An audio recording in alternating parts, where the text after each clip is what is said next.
Hello, hello. We are here for our weekly anchor message. This is our beginning of the week reading where we get our spiritual assignments for the week ahead for the next 7 or 8 days or so. So these are generally the themes that we are focused on as far as our growth and our soul's direction through the week.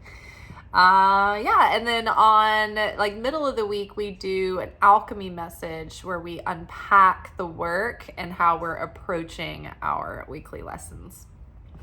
All right, so let's get into it. If you ever want to see the anchor message, the alchemy message, and the reflection message a little earlier, you can follow me on Instagram at Liz_Taylor_magic. And that's where I post these readings, like middle of the day, Monday, Wednesday, Friday. And then after work, I come home and I make the corresponding video. So if you want a heads up and you want to see that earlier, you can find me there. You can also check our community tab on my channel page, and you can see everything that I upload in like kind of chronological order.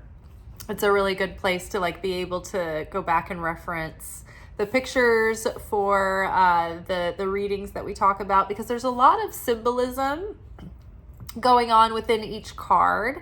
So it gives you a chance to go in and look a little deeper at the imagery and the symbolism, but also too the way that the cards are laid out. A lot of times the imagery of the cards and the way they interplay with one another might give you some feelings or notions or ideas or insights.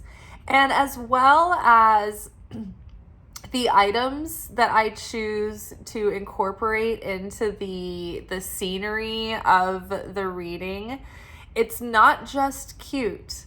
Those oftentimes are very symbolic and sometimes predictive in and of themselves.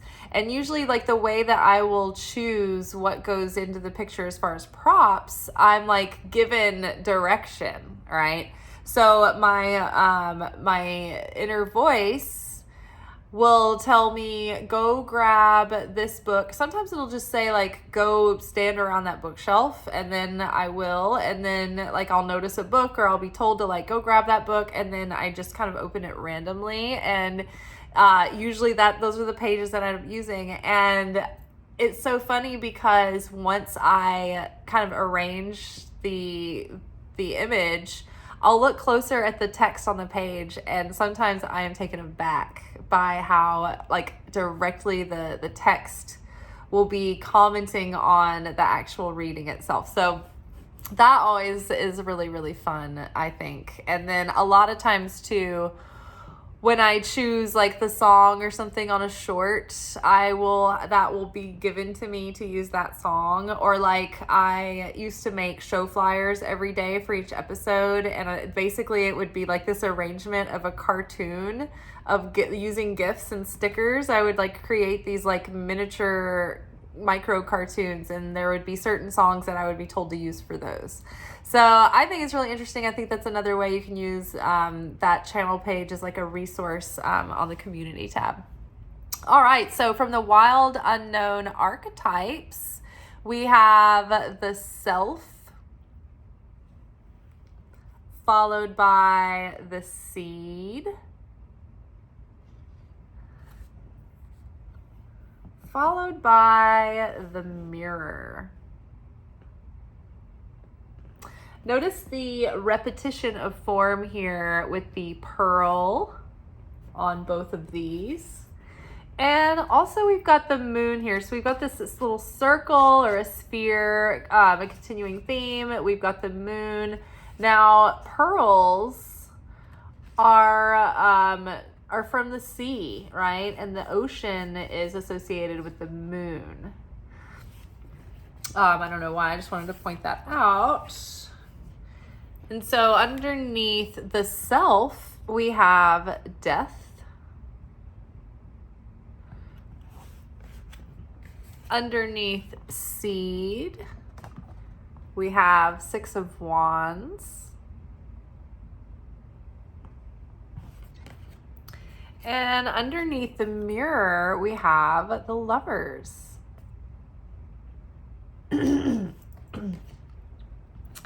All right, so the self here, as you can really see depicted from the imagery, I love this technicolor, all the rays of the rainbow, the hues of the rainbow, diffracted through a prism. We were just talking about this, I can't remember what video, about the wholeness, probably the secret teachings of Jesus. The wholeness of the light, all as one in one abstract form, is like this white light, and white contains all of the colors of the rainbow. But when you deflect white light through a prism, that crystal prism diffracts the light, and that's when we get the rainbows, where you can see each individual hue, or like the color value, like separated on its own. And so God, the white light, God in its most abstract expression is the light. The light has all of existence within it, and it has all the colors of the rainbow. So this pearl, this inner treasure, our soul, our spirit is like that pure white light from the Creator. And as it is diffracted through our vessel, we if in a perfected state, we would represent all of the personality aspects of God, represented in like a human form, like Jesus, like the Christ, right? So all of us have a spirit, which is our perfected self. And then we have a soul, which is the personality and consciousness that we take through us from life after life after life. And the soul is got all kinds of like layers and technology around it. And it's made of light, but it's got like all this information encoded. It's like our full essence, our full self. But the soul has imbalances and incorrections and flaws. And this is because we're given these when we enter the physical realm, in order so that we can transmute those shortcomings and change them into light. Take our darkness and turn it into light to become more like God, more like the Creator, more like the Christ. So this is our lifelong purpose and assignment, and we take this soul through our various incarnations, and we continue the work through each life as we live in these different avatars, these different characters. But we always have our same soul, and we always have our same spirit. It's just that like our flesh suit, where we're born, who we're raised by, who our siblings are, those kinds of things change life after life. The soul and the spirit stay with us. So in this current moment, we're in this like new timeline, and it's like this new reality and this new dimension. And boy, whoa, what a crazy time we are living in. What a time to be alive, people. You know, I was on my run today. I like to go for runs. And I was just thinking about how there's like an apocalypse at the end of every age. You know, and we think about just from the point of view of the existence of Earth, we've got the extinction of the dinosaurs. We've got like many rises and falls of civilizations and great periods of disruption and change that happen throughout human history. Even in the Bible, there was like the great flood that destroyed the earth, and people had to start over, right? So we're currently at the end of the age of Pisces, and we are entering into the age of Aquarius. And we are now in the midst of what feels like the apocryphon of modern man, right? This is like all of the revelations and the apocalyptic writings of the apostles. It's like we're living in times that are very reflective of that.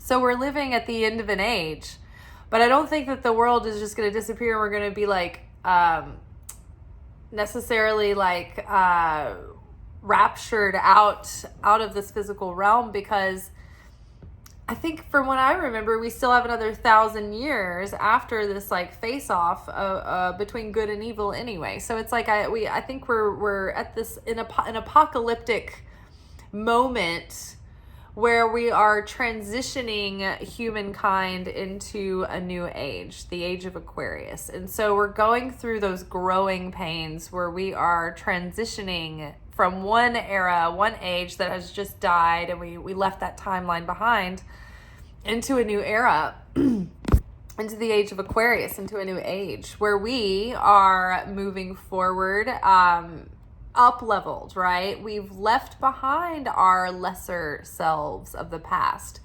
The Death card is all about transformation and change and evolution and dying to the ego self, the old self, the flesh, and being reborn and resurrected into that light body, into that new consciousness.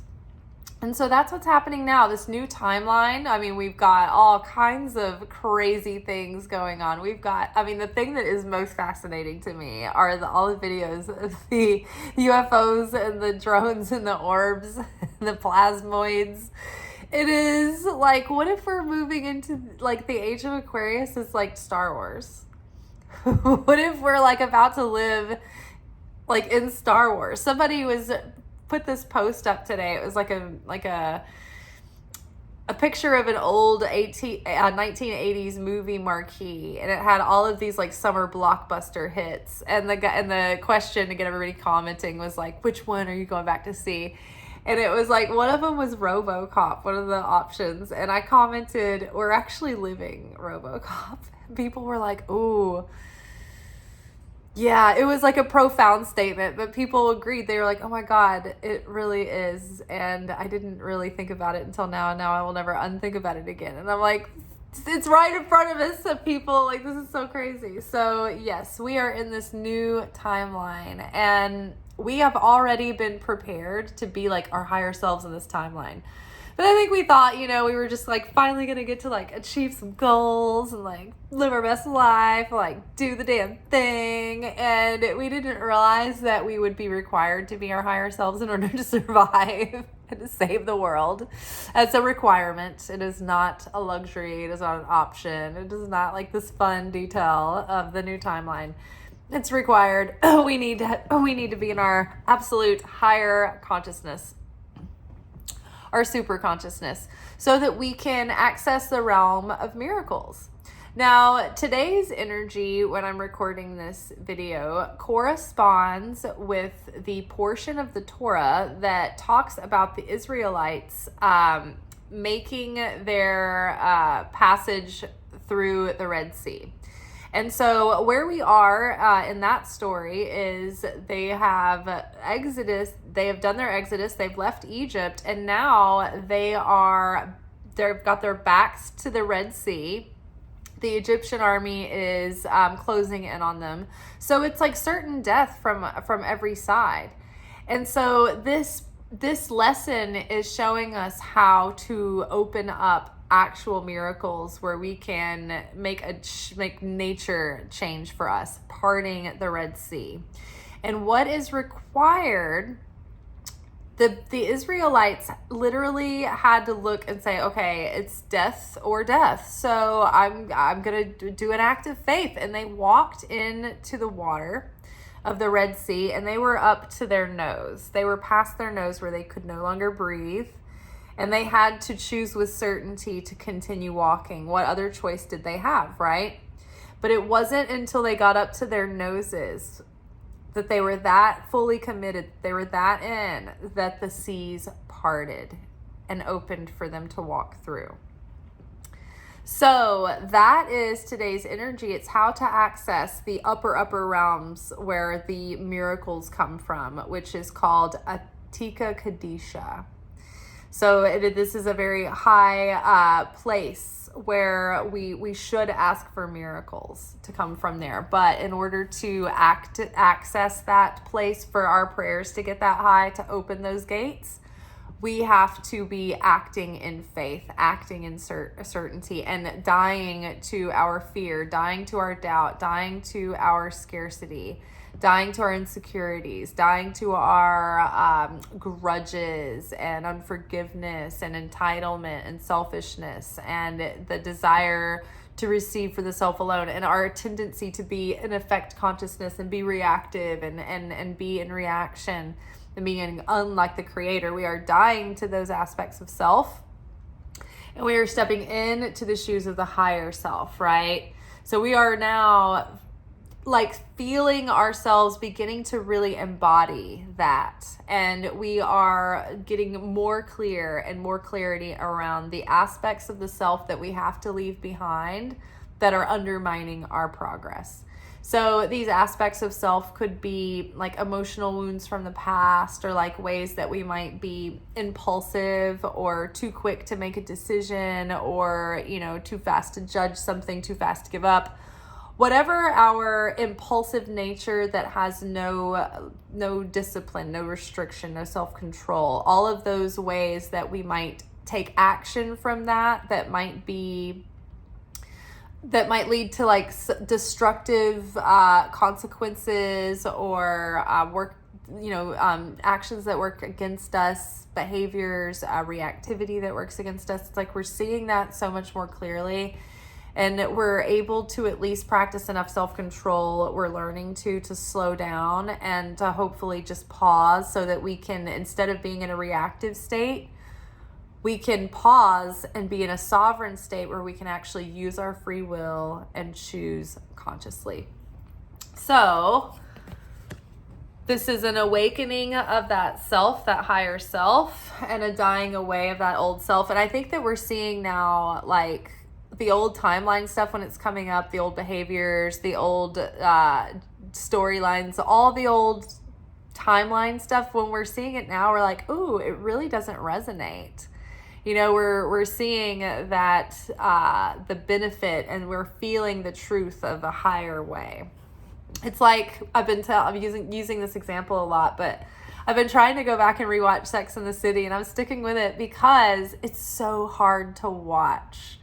The consciousness was not there yet. You know, we were in the late 90s when the show was made, and, you know, we were rebelling against something, but we didn't have awareness yet. We didn't have the inner work. We weren't doing the self-help. We didn't have the consciousness that we do now. And like now we're so lucky because like self-help and like psychology and psychiatry, it's like in the pop culture, and it's getting into the zeitgeist, and it's getting into the water. But at the time, we didn't have that same awareness, and we didn't have like people just being involved in spiritual practice like as a norm, you know. It was like this was like a very secular, impulse driven show, and it's hard to watch, but at the same time it's really interesting because the things that are triggering in that show are showing us all the old cringy ways that we might have used to behave, right? So when we look back on our old behaviors, we're like, oh, that does not fit anymore. That does not suit. It's just not appealing to behave that way anymore. Kind of comparing it to that show. It's funny too, because when I go back and try to like reflect on my own lessons, sometimes I'm just so numb to like my own story that it's hard to get that emotional like resonance to break open those layers again anymore, because I'm just so bored with my own stuff. But watching Carrie do the shit she does, and remembering like myself when I was younger and I didn't know, you know, what I know now, you know, and the feeling cringy, but also compassion for myself, and seeing how far I've come, right? So we're in this moment having that, so we're embodying the self, we're having this realization of the self. I think we're having a renewal of energy after a very heavy and difficult January. Regardless of the circumstances, we've been able to regain our wherewithal, catch our breath, and now we are feeling motivated and energetic and more focused and more optimistic about taking on the challenges that be. So from this perspective, this is where we want to plant seeds. Now that we're prepared, now that we've prepared our consciousness, now is the time we want to plant our seeds, and we are planting seeds. We are still early in this timeline. We're early in the year. So we are, just at the seed level of what we're going to see grow. And so what are our intentions? We need to rein in the discipline. It's funny too, because at the end of the year, I kept getting these messages that like we need to like buckle down in our discipline this coming year. And I'm like more than we already are. I feel like I don't have a lot of extra minutes to like redirect. I'm like, what more can I do? Like I know a few things, but now I see that it's not necessarily trying to be more disciplined to squeeze more in out of yourself. It's just the fact that like there's so much overwhelming distraction going on right now that it takes extra discipline to just make it through the usual routines. So we're doing that though.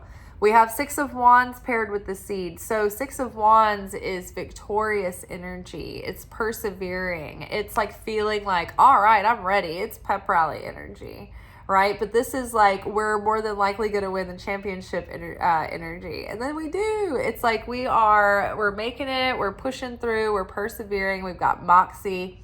And so this self-determination and this connection with the Creator, feeling like that faith and that trust and that certainty in miracles, and that God has your back and God has a plan, and He's just God in all of His abstractness and her abstractness, and there's no gender attached to God. It's just easier to say. Standing back and letting us do our thing, so that we get to, do it ourselves. It's like when you've got a little kid that wants to like help you fix something, or they want to do it. Like, I want to do it. You let them do it and empower them so that it's their own process, right? So same with God. We're out here, we're doing it, we're wobbling, we're on wobbly feet. We're not doing it well, but we're doing it. God's got our backs, even if it feels like He's not there. It's just like when, someone's teaching you how to ride a bike.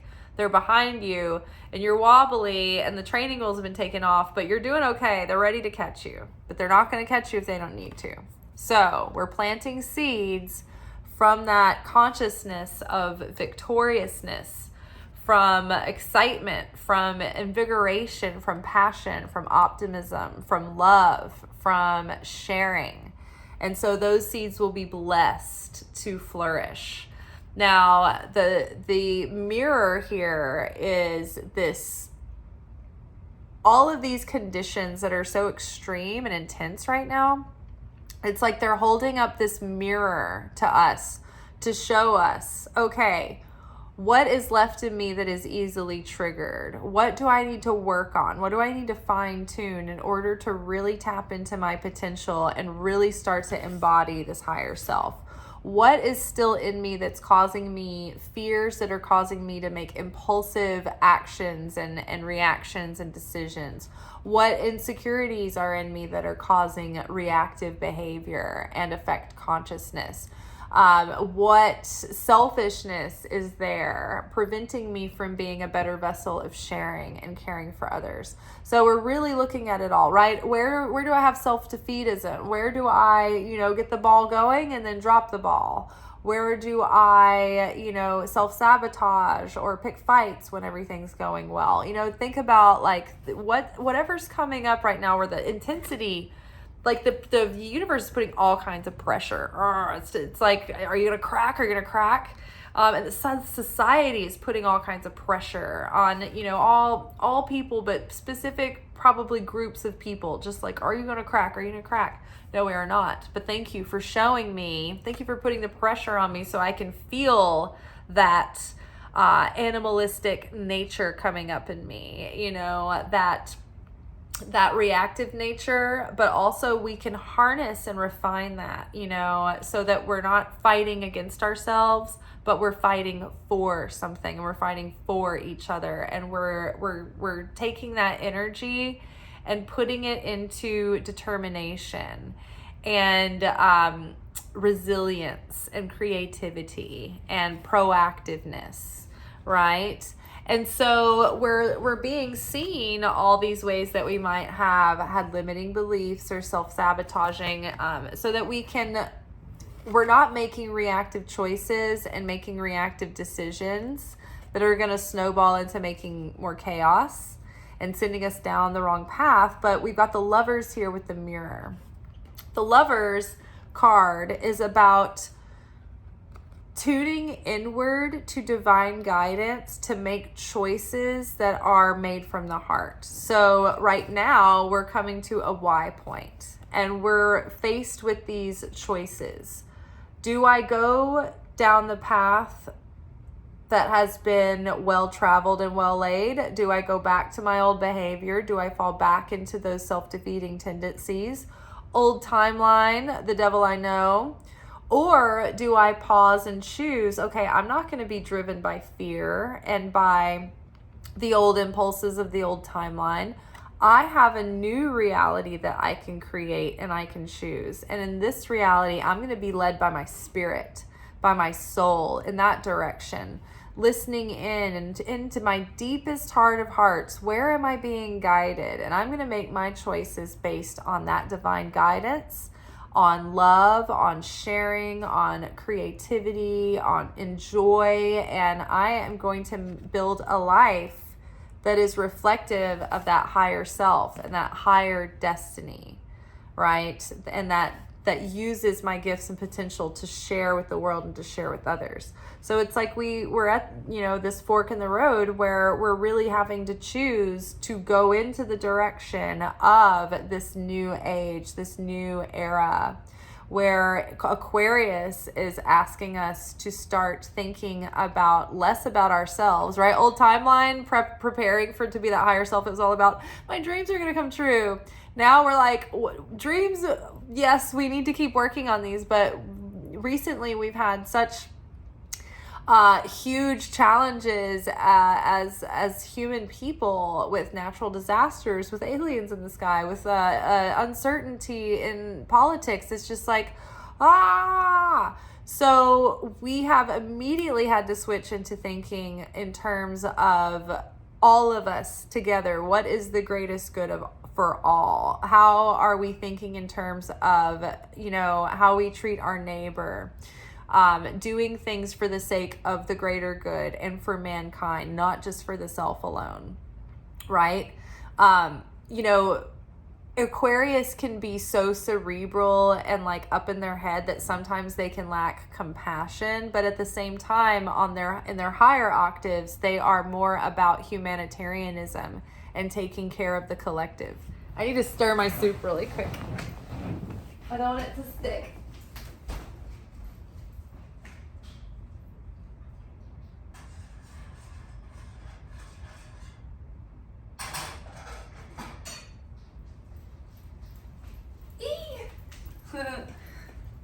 So yes, wasn't burning yet. So we are being shown, all the ways that it's our unconscious impulses that are leading us towards going back into that old muscle memory of the old timeline. But now we have practiced and we're seeing ourselves more clearly in these reflections in the mirrors, the things that are mirroring back to us ourselves. And so we can distinguish now between, okay, that was the old self and that's not really resonating as much anymore. And now I feel expanded and enlightened and enlivened and fulfilled by this idea of like going in this direction, right? So really cool stuff, I think, being awakened within us this week. And the perfect companion video to this is yesterday's weekly energy oracle forecast.